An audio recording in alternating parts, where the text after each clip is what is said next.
I have, and this is something that I talk about a lot because people will ask for writing advice. And one of my pieces of writing advice is to always have a notebook. And in the back of my notebook, so the notebook is a reminder to keep everything open, my eyes and my ears and my mind and my heart, and just to pay attention to everything. And at the back of the notebook, I have a list of things that, so it's like things I've seen, things I've heard, names that I think might belong to characters.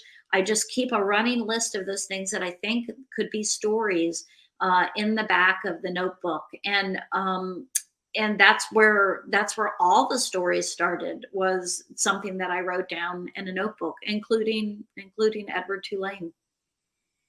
There you go, friends. If you want to be a writer, you need to start writing your ideas down. Yeah. Carry a notebook with you.